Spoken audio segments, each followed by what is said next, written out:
Hi, I'm Nikki from Teaching Autism and welcome to the Autism and Special Education Community Podcast. Are you an autism or special education professional? Are you a teacher or therapist looking for support and new ideas? You may even be a parent, family member or carer.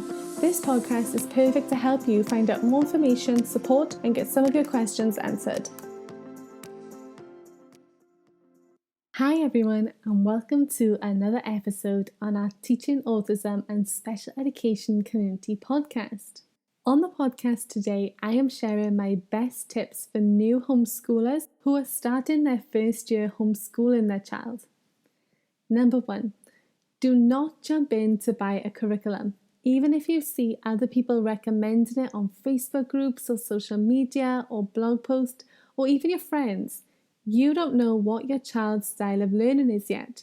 You don't know how they learn best or what activities work the best for them to keep them engaged. So you don't want to spend all your money on a curriculum that may not even work for you. Number 2, look at what is around you in your area. Are there museums or libraries or natural parks that you can attend? Many of these do free passes, and some museums and natural parks offer year-round passes as well. Homeschooling does not mean you have to be in a classroom in your home all day, every day for the entire school year. There are lots of learning opportunities in areas around you, and they don't have to cost the earth. Even making a shopping list, going to the shops, collecting items from the shopping list and paying for them covers a huge range of skills, from life skills to reading and writing and following instructions, fine motor skills, money skills, and so much more. Number 3, create a vision statement and be sure to take time to reflect back on this throughout the school year as well and make changes as needed. Number 4, give yourself time to get into a routine. Start with one subject to get you and your child into this routine.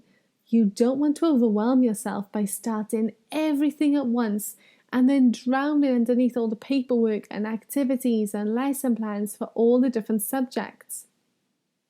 Number 5, do not worry. Take a moment to breathe and calm yourself down. Do not compare yourself to anyone else. This could be to other schools or homeschoolers. People may look like they have it all together on Instagram and Pinterest, but you don't know what's going on in their home. Sure, they have the most amazing classroom set up in their home, but is it functional? Does it work for their child? You're doing this for your child to provide them with the best possible learning experience that doesn't have to cost the earth or look Instagram worthy. If you've chosen to homeschool, it may be because school isn't the best option for your child right now. It might be in a few years' time, but right now your child needs something else. So don't beat yourself up for doing something differently to what a school does. Number 6, look at what interests and hobbies your child has and incorporate these into your learning and your activities that you do throughout your homeschooling year. So our children are more engaged and invested in work and learning opportunities when they're interested in what you have to offer them. And by incorporating their interests into learning activities, you're going to keep them engaged and wanting to work. Number 7, so just because you're not at school doesn't mean you're not going to face difficulties. A lot of people think that because their children have been having challenging behaviours at school, changing that to homeschooling will help get rid of these challenging behaviours. But it doesn't work like that. You may still have challenging behaviours from your child. Just remember to stick to the strategies that you have planned and have been working for your child and have a backup plan. Plan in advance what outcomes and strategies you will use in different situations, like work avoidance and sleeping in late. By having a plan in advance, it's going to make it much easier to implement the plan when these situations arise.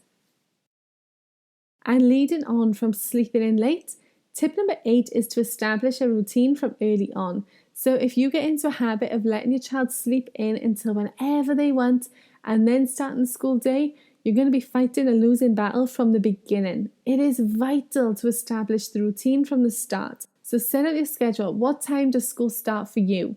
If it's 10 a.m, then it needs to be 10 a.m. every day.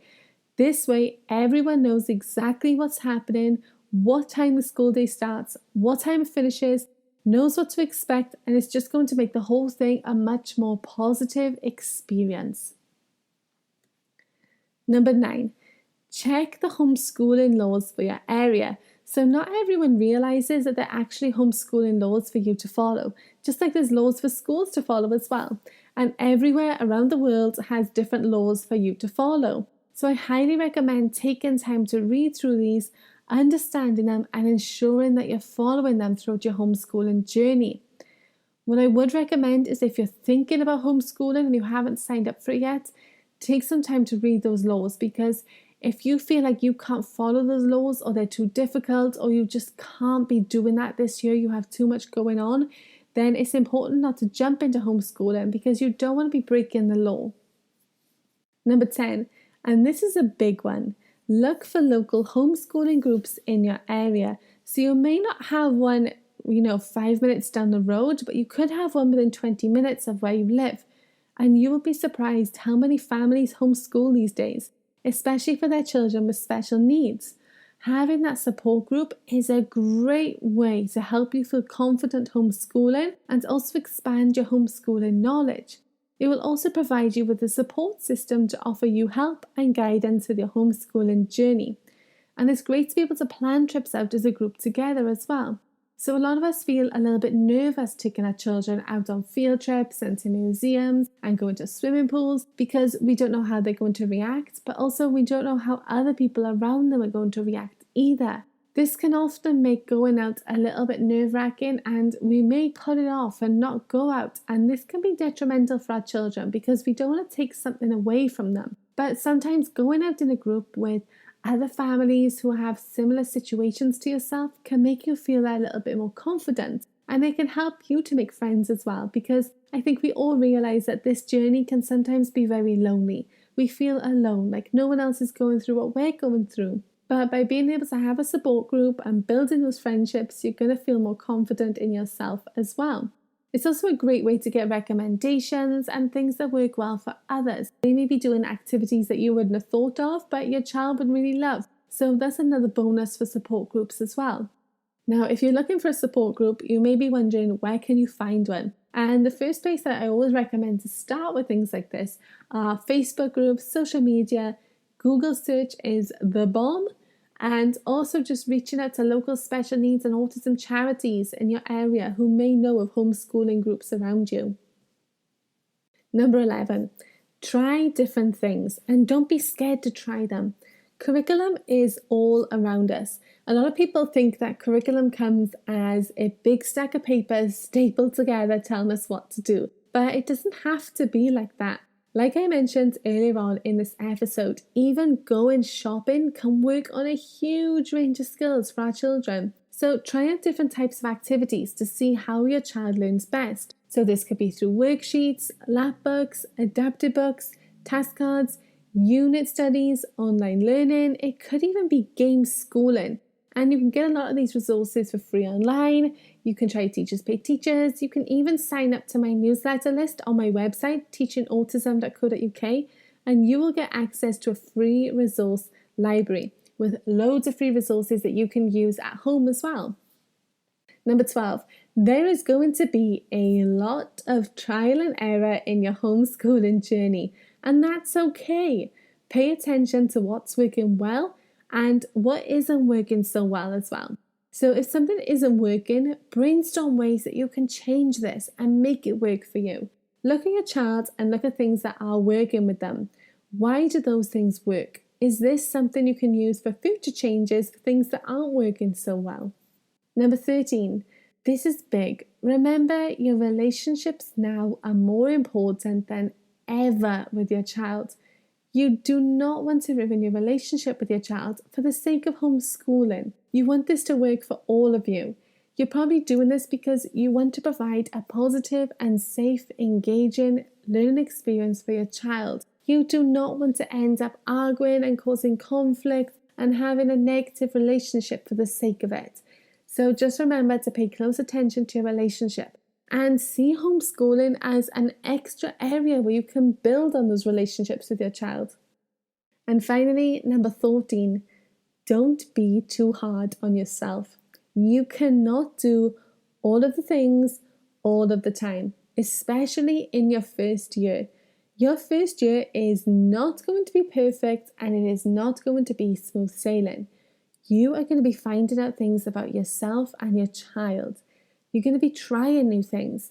You're going to be learning about curriculums and what resources and what laws to follow.